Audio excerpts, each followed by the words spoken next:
আওয়ামী লীগ ইস্যুতে আবারও প্রশ্নের মুখোমুখি ডক্টর ইউনূস। যে কোনো সময় ফিরতে পারে নিষিদ্ধ দলটির কার্যক্রম, সাংবাদিককে জানালেন প্রধান উপদেষ্টা। ভোটের আগে বাড়ছে অস্থিরতা, মনোনয়ন কেন্দ্র করে সহিংসতার শঙ্কা। সুষ্ঠু নির্বাচনের লক্ষ্যে আরো কঠোর হওয়ার বার্তা আইজিপির। নির্বাচনের আগে দাবি আদায়ে মরিয়া জামায়াত, 5 দল নিয়ে ফের মাঠে নামার ঘোষণা। বিক্ষোভ সহ থাকছে 12 দিনের কর্মসূচি। অবশেষে জনসম্মুখে হাজির হলেন সাবেক ডিবি প্রধান। যুক্তরাষ্ট্রে বিলাসবহুল জীবনযাপন তার, প্রবাসীদের সতর্ক থাকার আহ্বান এনসিপি নেত্রীর। ডিসেম্বরে শেষ হচ্ছে ডাক্তার শফিকুর রহমানের মেয়াদ। জামায়াত ইসলামের নতুন আমির নিয়ে চলছে গুঞ্জন। রুকুন সদস্যদের গণভোটে আসবে সিদ্ধান্ত। শেখ হাসিনাকে শুভেচ্ছা জানিয়ে তোপের মুখে সাকিব আল হাসান। বাংলাদেশের হয়ে খেলতে পারবেন না ম্যাচ, সাউফ জানালেন উপদেষ্টা আসিফ মাহমুদ।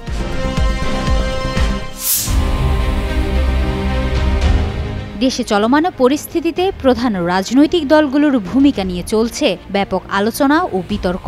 জাতিসংঘের সাধারণ পরিষদের অধিবেশনে যোগদানের ফাঁকে দেওয়া এক সাক্ষাৎকারে ডক্টর মোহাম্মদ ইউনূস তুলে ধরেছেন কার্যক্রম নিষিদ্ধ আওয়ামী লীগ সহ দেশের রাজনৈতিক পরিস্থিতির বাস্তবতা, নির্বাচন প্রসঙ্গ এবং সরকারের অবস্থান, যা এখন গণমাধ্যম ও সামাজিক যোগাযোগ মাধ্যমে নতুন করে আলোচনার জন্ম দিয়েছে। জিটিইউর মেহেদী আনফিল্টার্ড অনুষ্ঠানে আল জাজিরার সাবেক সাংবাদিক মেহেদী হাসানের সঙ্গে আলাপচারিতায় ডক্টর ইউনূস স্পষ্ট করে বলেন, সরকার আওয়ামী লীগকে নিষিদ্ধ করেনি, এমনকি তাদের দলীয় রেজিস্ট্রেশনও বাতিল করা হয়নি, শুধু তাদের রাজনৈতিক কর্মকাণ্ড সাময়িকভাবে বন্ধ রাখা হয়েছে। ডক্টর ইউনূস বলেন, দল হিসেবে আওয়ামী লীগ এখনও বৈধ রয়েছে, তবে রাজনৈতিক মাঠে সক্রিয় থাকার সুযোগ আপাতত নেই। পরিস্থিতি বিবেচনায় এই সিদ্ধান্ত যে কোনো সময় পরিবর্তনও হতে পারে। আওয়ামী লীগের নির্বাচনে অংশগ্রহণ প্রসঙ্গে এক প্রশ্নের জবাবে ডক্টর ইউনূস বলেন, এ বিষয়ে নির্বাচন কমিশনই ব্যাখ্যা দিতে পারবে, কারণ তারাই নির্বাচন পরিচালনার দায়িত্বে রয়েছে। কে অংশ নেবে কে নেবে না সেটি তাদের এখতিয়ারভুক্ত। তিনি বলেন, আওয়ামী লীগের একটি সমর্থক গোষ্ঠী অবশ্যই রয়েছে। সেই সমর্থকরা সাধারণ ভোটারের মতোই ভোটাধিকার প্রয়োগ করতে পারবেন, তবে নির্বাচনে আওয়ামী লীগের প্রতীক থাকবে না। তিনি আরও বলেন, আওয়ামী লীগ নিজেদের রাজনৈতিক দল দাবি করলেও কার্যত তারা রাজনৈতিক দলের মতো আচরণ করতে ব্যর্থ হয়েছে, বরং তারা মানুষ হত্যা করেছে এবং এসব ঘটনার দায় কখনোই স্বীকার করেনি, বরং তারা বারবারই নিজেদের অপরাধ অন্যের ঘাড়ে চাপিয়ে দিয়েছে, দায় এড়ানোর চেষ্টা করেছে। হিমাতুল জান্নাত, যুগান্তর নিউজ। একদিকে কার্যক্রম নিষিদ্ধ আওয়ামী লীগের দফায় দফায় ঝটিকা মিছিল, দেশের পরিস্থিতি অস্থিতিশীল করতে চলছে নানা পরিকল্পনা। অন্যদিকে বেড়েছে মব সৃষ্টি, ছিনতাই, চাঁদাবাজির মতো অপরাধ প্রবণতা, সব মিলে বিরাজ করছে অস্থিরতা। এমন অবস্থায় আগামী বছরের ফেব্রুয়ারির প্রথমার্ধেই অনুষ্ঠিত হতে যাচ্ছে ত্রয়োদশ জাতীয় সংসদ নির্বাচন। আগামী নির্বাচন সামনে রেখে আইন শৃঙ্খলা পরিস্থিতি আরও জটিল হয়ে উঠতে পারে ধারণা বিশ্লেষকদের। পুলিশ সদর দপ্তরের পরিসংখ্যান অনুযায়ী চলতি বছরের জানুয়ারি থেকে আগস্ট পর্যন্ত সারা দেশে 2613 জন খুন হয়েছে। অন্যদিকে মানবাধিকার সংস্থা আইন ও সালিশ কেন্দ্রের তথ্য মতে 2024 সালের 5 আগস্ট থেকে চলতি বছরের গত আগস্ট পর্যন্ত দেশে 511টি রাজনৈতিক সহিংসতার ঘটনা ঘটেছে। মঙ্গলবার এমন তথ্য দিয়ে একটি প্রতিবেদন প্রকাশ করে দৈনিক আজকের পত্রিকা।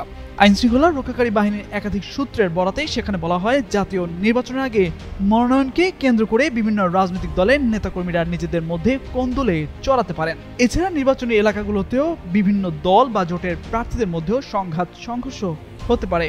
তৃতীয় কোন শক্তিও নির্বাচনের আগে আইনশৃঙ্খলা পরিস্থিতি অবনতির ঘটনার মতো পদক্ষেপ নিতে পারে। অন্যদিকে ক্ষমতাচ্যুত আওয়ামী লীগও নির্বাচন বানচাল করতে ব্যাপক প্রস্তুতি নিয়ে মাঠে থাকবে বলে তথ্য পাচ্ছে প্রশাসন।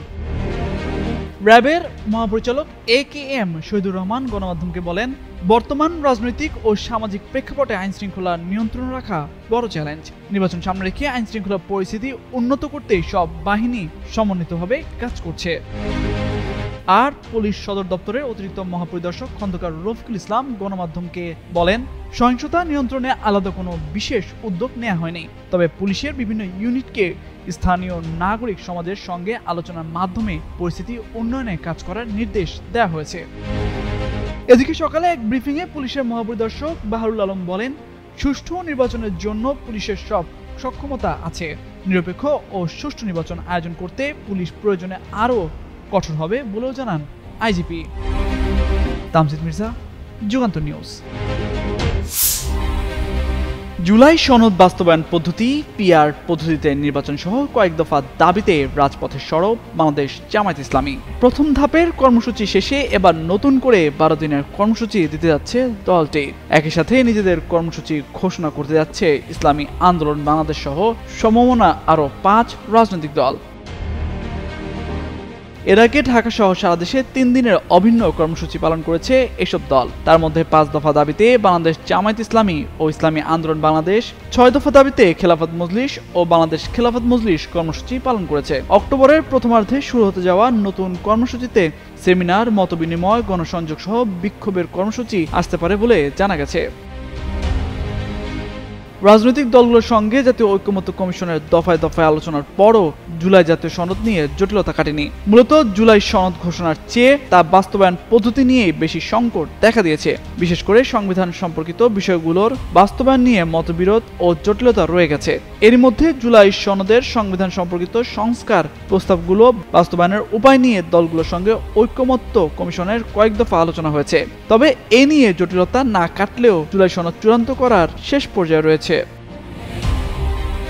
নতুন কর্মসূচি নিয়ে ইসলামী আন্দোলন বাংলাদেশের মিডিয়া সেলের প্রধান সমন্বয়ক এম শরীয়তুল্লাহ জানান, পিআর সহ 5 দফা দাবিতে চলমান যুগপৎ আন্দোলনের 2য় দফার কর্মসূচি ও কৌশলগত অবস্থান তুলে ধরতে মঙ্গলবার সংবাদ সম্মেলন করবে তার দল।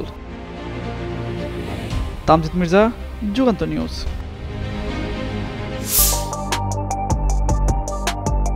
কখনো তৎকালীন আওয়ামী লীগ সরকারের বিরোধী মতের সাথে ডিবি অফিসে ভাতের থালার সামনে, কখনো আবার জনপ্রিয় তারকাদের সেলফির ফ্রেমে। সামাজিক যোগাযোগ মাধ্যমে এভাবেই বেশ পরিচিত ছিলেন ঢাকা মহানগর পুলিশের সাবেক অতিরিক্ত কমিশনার হারুনুর রশিদ।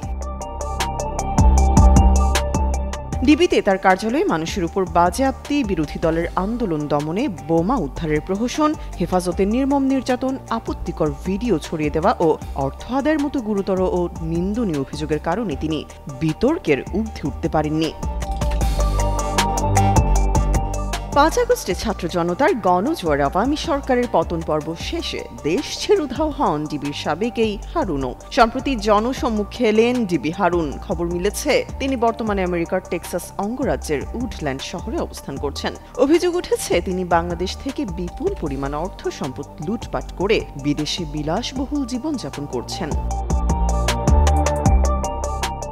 এই খবর প্রকাশ্যে আসার পর অস্ট্রেলিয়ান প্রবাসী এবং এনসিপি নেত্রী দিলশানা পারুল তার সামাজিক যোগাযোগ মাধ্যম ফেসবুক পোস্টে লিখেছেন, ডিবি হারুনকে টেক্সাসের উডল্যান্ডে দেখা গেছে। আমেরিকায় অবস্থানরত প্রবাসীদের সর্বদা সজাগ ও সতর্ক থাকতে আহ্বান জানান তিনি। হারুনকে দেখা মাত্রই দেশে ফেরত পাঠানোর কার্যকর ব্যবস্থা গ্রহণ করার কথাও জানান এনসিপির এই নেত্রী।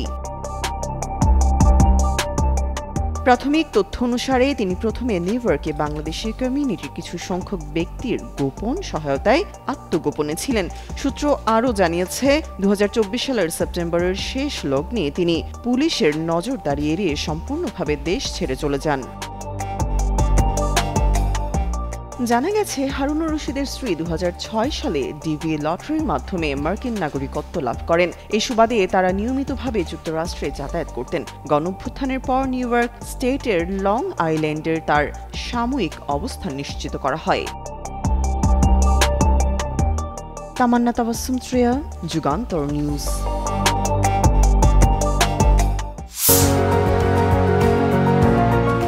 নির্বাচনকে সামনে রেখে প্রস্তুতিতে ব্যস্ত রাজনৈতিক দলগুলো। এরই মাঝে ডাকসু ও জাকসু নির্বাচনে বাংলাদেশ জামায়াতে ইসলামের একচ্ছত্র জয় অনেকেই মনে করছেন আগামী নির্বাচনে জামায়াত দল হিসেবে গুরুত্ব বহন করবে। এমন পরিস্থিতিতেই গণমাধ্যমের সামনে আসে দলের লৌহ পরিবর্তন ইস্যু। এবার গুঞ্জন উঠছে নির্বাচনের আগেই জামায়াতে আসতে পারে নতুন আমির।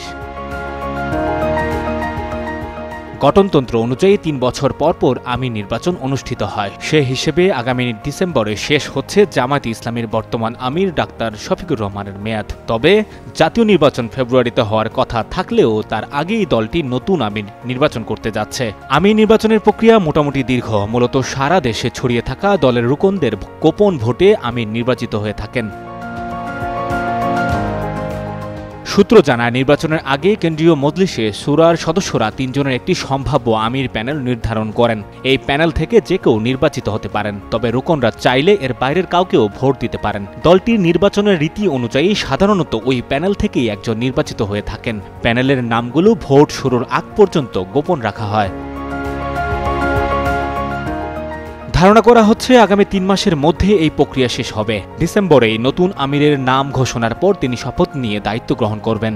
জেনারেল মাওলানা এটিএম মাসুম আমির নির্বাচনের প্রধান হিসেবে এবং তার সাথে নির্বাচনী কমিটিতে আরও আছেন সহকারী secretary general advocate Moazzem Hossain Helal.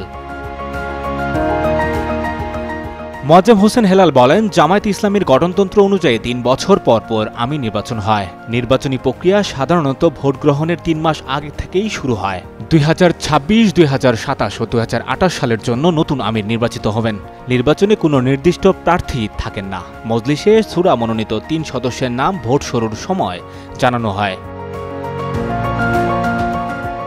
Doctor Shafiqur Rahman 2019 সালের 12 নভেম্বর প্রথমবারের মতো আমির নির্বাচিত হন। 2020 সালের 5 ডিসেম্বর শপথ গ্রহণের মাধ্যমে শুরু হয় তার প্রথম মেয়াদ। পরে 2022 সালের 27 অক্টোবর দ্বিতীয় মেয়াদে পুনর্নির্বাচিত হন তিনি। এবার নির্বাচিত হলে এটি হবে তার টানা 3য় মেয়াদ। মঙ্গলবার এমন তথ্য দিয়ে একটি প্রতিবেদন প্রকাশ করে দৈনিক দেশ রূপান্তর পত্রিকা। সঞ্জয় দত্ত, যুগান্তর নিউজ।